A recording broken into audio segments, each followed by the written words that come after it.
own Abbas Hussain here for Boxing Social, here with British welterweight in Chris Kongo. Chris, always good seeing the Yes, smile on your face on a Sunday, of where a lot of course. people are normally hungover, but in this day and age, people don't get that sort of luxury in life.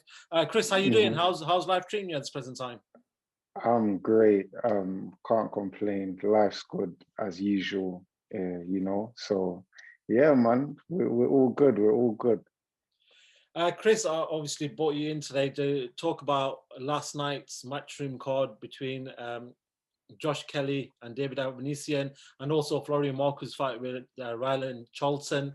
Um, hmm and obviously, I want to talk about the change in the schedule for yourself. You were supposed to be fighting March 6th, it's been pushed to March 27th. Before we talk Yeah. about yourself, and I do want to spend a bit of time talking about your fight coming up, I want to talk about last hmm night. Let's talk about the main event, Josh Kelly, David Avanesian. A great fight. It seemed like Kelly was, Great fight. Yeah. started off well, and then David Avanesian was just on his chest throughout the whole hmm fight. Give me your thoughts on that fight. What did you sort of make of Josh Kelly's performance on the night and David Avanesian's? Josh Kelly's performance was good. I mean, if you look at the first couple rounds, he was winning them with ease. He wasn't getting caught. He had a sharp jab. He was doing all the right things at that right time, that specific moment. With David, I think he was just waiting for it to get to the later rounds for him to do what he done. But when I'm actually sitting down and analyzing the fight, um, obviously as the fight got later, I think Kelly thought he could do the same things he was doing in the early stages when really and truly, I believe he should have switched it up. He should have started throwing more feints. He was only throwing a single jab, which didn't make sense. He should have been throwing two, maybe even tripling the jab, throwing the Floyd Mayweather, the jab to the stomach, and throwing some more body shots. You got to slow these guys down, especially when they're coming forward at a relentless pace. You need to know how to slow them guys kind of down. So yeah, I think he should have also added some more feints in. Watching back on the highlights this morning because I enjoyed the fight. I see he was throwing a few feints earlier on in the fight, but he didn't continue. And that's what he should have done. He should have got a reaction from David. As soon as David started coming forward, he just step back or step at an angle, throw his shots, move, turn him. And another mistake I believe he made was I don't know why he thought to stay there and stand there at times and trade with him. I don't know why he thought to do that. But yeah, I don't take nothing away from the champion, David, because he done what he actually was meant to do. And he done that in good fashion. He put his punches together. He was starting to cut the ring off. He wasn't following him, and he was getting inside of Josh Kelly, throwing them hard body shots to slow him down. And he ended up knocking him down as well. So yeah, man, he done what he had to do. A couple of questions I want to ask yourself because you're a fighter, and I want to sort of pick an opinion and go into your head when you're in a fight, hmm um, and you're sort of winning the first couple of rounds, and then it gets to Yeah. a point where this guy's relentless. He's on your chest. He doesn't give you a second to breathe, and it hmm becomes more of a brawl. Now you're standing inside and you're both trading. What makes a fighter trade? What makes, especially someone like Josh Kelly or somebody who's got that slick style, who normally fights on the back hmm foot sometimes or mid-range and moves well. What would push a fighter to then just stand and trade when that's not his biggest strength, and also is probably the biggest strength for his opponent? What makes a fighter do that? Ego. He wants to prove that, oh, I'm strong too. I can fight inside too. It's an ego thing, really, because he was look at the first couple rounds how he was boxing him. Mm. You know, I always said as I was speaking to my mate, I said the only thing that's going to let him down, that's going to let Josh Kelly down, is his ego. And I started seeing it when he was talking about he wanted to. He said he was going to stop him later eventually. And when he started standing there and starting to fight with him, that's when he started getting caught the most because he's close. he was close, and he wasn't. His hands wasn't up. You know, he had the lead hand very low. He was trying to use the shoulder. It wasn't working. So from then, he should have just went back to his boxing. Just went back to doing what he was doing, how he was winning the fight. He should have kept that up. Do you feel like, I think it was in the second or third round where he hit on the back foot, he hits David Avanesian with a left hook, which sort of rocked him slightly. Do you feel like at that point he thought, you know what, maybe I can just put a bit of pressure on him and maybe take him out? Maybe do you see it from that angle as well? Not really, because if you hit a guy and he comes straight back at you like that, then that shows that you ain't really hurt him. So just go back to doing what you're doing. Simple, you know? Go back to doing what you're doing and go back to your boxing. Chris, I want to ask you then, as a fighter in the ring, like Josh received a big cut at the back of his head, and then, you know, I think it was another one on the left eye, or the left or the right eye, I can't really remember. Right eye, yeah. So when it gets to that situation and blood's pouring, and I'm one reason why I'm asking these questions is try to sort of pick your brain, because you guys are these elite athletes who stand in the ring and trade blows. I don't. Of course. When there's that much blood rushing, does it have an effect on what you're thinking at the time? Do you feel like, can you feel the blood? I'm not sure if you've been in that situation, but, you know, because you've been in the ring, I wanted to get your opinion on that. For me, I've never been in that situation before. I've never been in a situation where I've lost that much blood, even as an amateur. I've never been cut. I've never had any cuts or anything, probably a bruise. That's about it. So I wouldn't know. Maybe I've definitely had a nosebleed before, and you just have to continue doing what you do. That's why you do drills in the gym when these things happen. Drills will constantly drill you to continue doing your work. So yeah, but speaking on that, like I said again, I've never been cut in my life. Had a nosebleed in fights, but that's about it. Did you feel then the way that Josh sort of lost it was that he eventually just gassed out? He did try to. He fought like 2-3 different fights in between in that fight. He's fighting well first couple of rounds. The way he boxes. Then he got caught into an inside fight, which doesn't really suit his style of fighting. And then eventually just a relentless pressure from Avanesian sort of gassed him out. And we could tell that, you know, one of the knockdowns before the fight actually got stopped, he actually just threw both hands onto the floor. And it was like he was just leaning over. Do you feel like that was the case in the fight, that he did eventually just couldn't take the pressure from Avanesian and sort of unfortunately had to gassed out? Probably. I mean, we don't know what he's been doing in training. We know, obviously, he looked like he was in the best shape of his career. We've never seen him look like that. So he must have been doing something, right? But he couldn't stand to do the rounds after before he got stopped anyway. You could see he was slowing down. He wasn't moving as much. So we don't know what's really going on. People are talking about maybe it's the weight, but he made the weight, you know, and still boxed. So we don't know. We can only see from his next fight how that's going to turn out to be. Well, what do you see next for David Avanesian? Obviously, a great performance on the night, gets the big win in a fight that he's been banging on that he beat him in this fashion, and he did. So where do you feel like David Avanesian should be next? He's got that European strap. Is it time to fight, you know, a few of the big boys and push himself at world level again?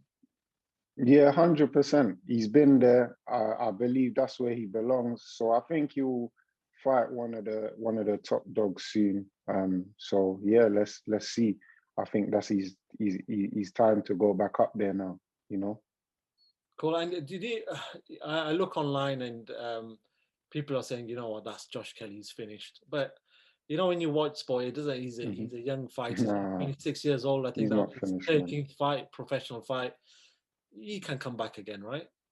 100%. The same people that are saying that he's finished are the same people that are gonna say, "Oh, he boxed so well in his next fight, and he should go for this guy. He should go for that guy." You watch. Trust me, he's gonna come back, And when he comes back, them same people that saying he's finished are going to be the same people praising him. How much does it mean for him to come back? Because obviously you guys are in the same division. You got Conor Benn there. Your next opponent, Michael McKINSON. There's a few good British fighters. It doesn't matter what level you're on. When it comes to two British fighters, you could always make a fight as long as you're two good fighters and possibly on a good run of fights and good performances. How much does it mean that for him to come back, it also elevate a little bit more of the British fighters around, and you can make these fights probably a lot easier as well in the future? 100%. It will be great for British boxing, you know, and great for the welterweight division in the UK. The welterweight division right now is on fire. It is on fire from yesterday. Now people are waiting for me versus McKINSON, then Ben versus Vargas. So it will be good for Josh Kelly to come back and mix it with us. But let's see. We don't know if he's going to move up or not. Cool. Let's move on to just the core main, which was Florian Marku, MarkuCharlton. We know the sort of history that you've had with Marku in his last fight. He's looking for an opponent. You threw your name in the hat. It didn't work out, which is why you've had this little link with Florian Marku. But what did you make of his performance on the night? It seemed like, you know, he did well in there. But from yourself, what did you make of it? It was a good performance. He done what he had to do. Be smart. Don't get caught up in a fight with him. Box him, pop his jab out, and he done it. I mean, we see MarkuCharlton now. He's got a lot to work on. He's a bit basic. He only has one way of fighting, which is coming forward, and he just relies purely on his power and brute strength. But really and truly, we all know MarkuCharlton is a light welterweight. So I think now he should go back down to light welter and fight some of the guys there. I don't think the welterweight division is a place for him. But I believe he can do big things in the light welterweight division. He'll be very strong at the weight, you know. So let's see. But going back on the point, Marku's performance, it was good. You can't knock him. You know, he done what he had to do. Just one last thing before I actually move on to yourself, and I want to talk a little bit about the sort of change in schedule. I'm not sure if you got to see it, but there was a fight yesterday between Oscar Valdezs and Miguel Berchant, a big fight in the States, and I'm not sure if you got to see the sort of knockout that Oscar Valdezs produced on the night. Obviously trained by Eddie Hearn, who seems to be churning out great performances from his fighters. But what did you make of that? It was possibly the knockout of this year. Yeah, possibly. Let's see. I think it was a good fight. He was smart. He was catching thingy on the way in and stuff. And same thing, he just caught him with a brilliant left hook, and he didn't recover from that. So it was a good punch. What do you make of Eddie Hearn also, actually? Seems to be churning out great performances from Ryan Garcia, who beat Luke Campbell, Oscar Valdezs, obviously the big Don in Canelo. And then we've still got to see his he's still obviously he's training at the moment, Ruiz as well. Andy Ruiz, yeah. So there's obviously that performance to come through. But what do you make of him as a trainer? He seems to be producing great performances from his fighters. Of course. I mean, as a trainer, you can't really the work as a trainer, as a coach, speaks for itself. You know, look at these performances these guys are putting in. You know, that speaks 1,000 words, so even more. So that shows he's doing a great job, and there's great work going on in the gym. We all see he does loads of technical stuff with these fighters, and that's the way they're improving, and they're looking great. So you can't take anything away from him. Chris, just want to move on to yourself. At the start of the interview, I did say that you were supposed to be fighting March the 6th. Unfortunately, we heard yesterday, well, it might not be unfortunate for some people, but unfortunately, the date's been pushed a couple of weeks forward now. It seems that it's going to be March 27th, and it's in Gibraltar, which is just a whole new kettle of fish there. What do you make of this change, first of all? We know that there was issues with Dillian Whyte, who's in Portugal. I assume that he's not been able to make it back in time for the March 6th date. But first of all, the change to March 27th, how has that affected you personally in regards to training? It didn't affect me. Okay. I still have to do the same same thing. Just continue working. I think now we're more of we're going to definitely be working a lot smarter because we don't want to go over the hill. We're already great. We're in great shape as we are now. So we have to be smart. I'm even taking a couple days off. And yeah, it's just got to train very smart because you don't want to overwork yourself, you know. It's a couple more weeks. So yeah, just all about being smart now.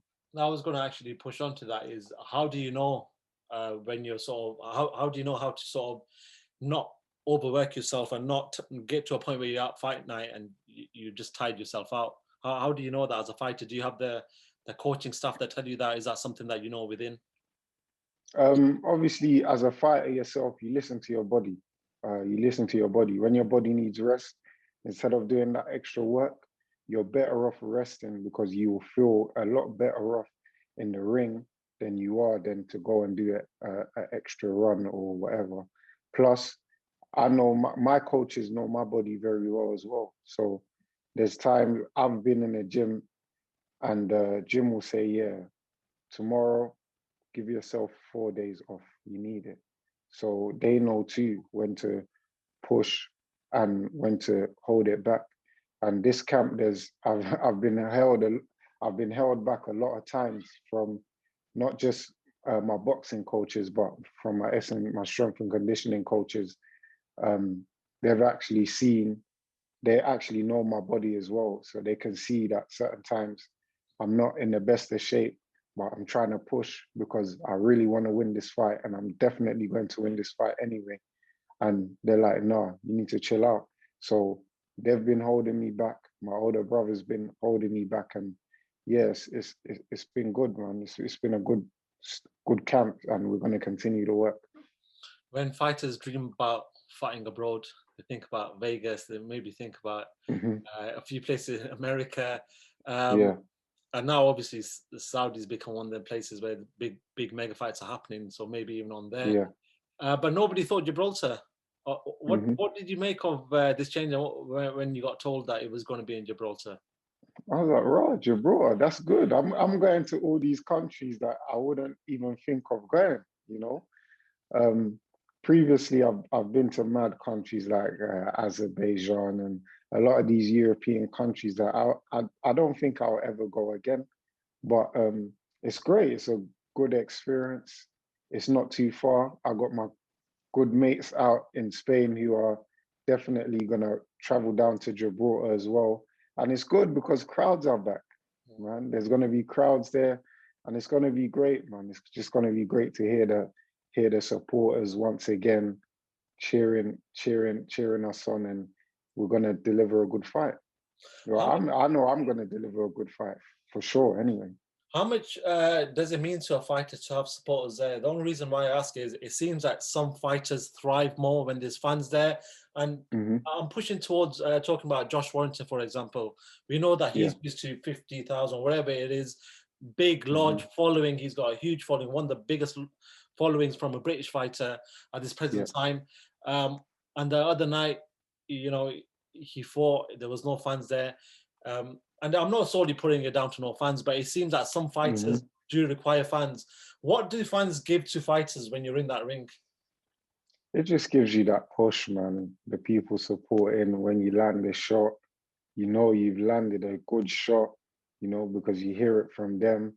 And when you're in that moment, I've never been in that moment, but for certain fighters, when they're in that moment of survival, the fans will push them, you know, and they'll be able to survive and get through the round. So it's all good, man. It's great. It's the feeling sometimes you can't really speak on it. It's just when you're in there, you just know. You've been banging the drum for a big fight. And a lot of people who might not know Michael McKINSON, unbeaten, 19-0, you know, he's been putting in good performances whilst he's been out. But now he's stepping up a level to fight you, and you're also fighting somebody who's doing well on the up at the moment. How good is it to finally get a name? You know, somebody who's if you're a boxing fan, you know how good your opponent is. How good is it finally just to finally get a good credible name on your record for your next fight?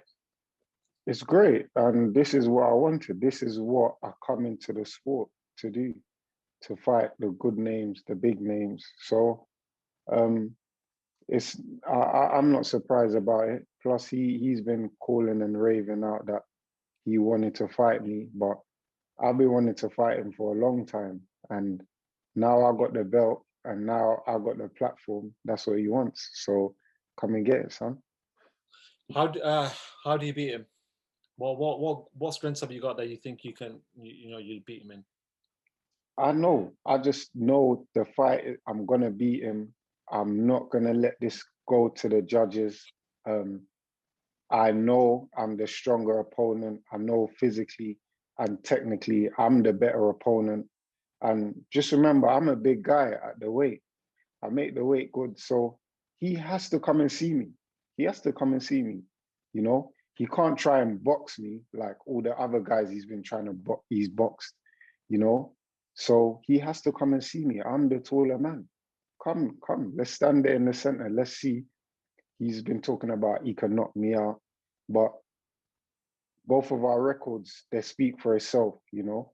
Even though I knocked out guys that are great, but I've still managed to get these guys out here that people are going to distance with. So let's see. How much does it mean that you're both ranked with the WBO? And you know, if you do beat him, it does push you forward a little bit. I was listening to one of your other interviews, and you were saying, yeah, you know, it pushed me forward, but you want to be fighting through the steps or European level, then push on to world level. But how much does it mean for you to be sort of, if you win this fight, you push yourself forward in them rankings? No, it means a lot, man. It's great, and like I said, I like to fight guys that are at a high level, high caliber. So the better the opponent, the better that I'll fight. That's what I believe, and that's what I know. So yeah, this is the reason why I wanted this fight, you know, because I know it's going to push me on and get me up there. Cool. A final question, actually, and I did forget to ask you this before I got into yourself. Adrien Broner made a return to the ring after a good couple of years. And it seemed like it just wasn't the best performance, but a lot of people saying that he was lucky to actually get a decision win. I'm not sure if you got to see or if you got to see a little bit of the highlights, but what do you make of Adrien Broner returning back to the ring after a long time out? It's good. I mean, it's a shame he had such a long time out. I've always believed the lightweight Adrien Broner was the best at the time. You know, he was unstoppable. He was the real problem. You know, when he fought Antonio DeMarco, when he fought Escobedo, all these other guys, he was his actual nickname, the problem. So I think he only started having issues moving up to 147 and 140. That's not really his weight class, man. We all know a dedicated Adrien Broner what he can do. So yeah, but apart from that, his performance, he's been out for so long, man. So I'm not expecting the best performance. I was just expecting him to get the win, which he done, and I'm hoping his next fight ain't too far down the line and we can see a better Adrien Broner. Cool. Chris, I know Sundays you probably want to chill out a little bit, so I'm going to let you go. I want to thank you for giving me your time and giving me your reaction. Good luck with the rest of your training camp, and March 27th, hopefully we'll see yourself and Mike put it on, man. March 27th, and still, I keep saying it, this is my time to shine now. I'm going up. This is my time up. Anyone on the way is getting knocked out. Simple. Cool. Chris Kongo, thank you very much for talking to Boxing Social. It's been a pleasure. Thank you. Cheers. Thanks.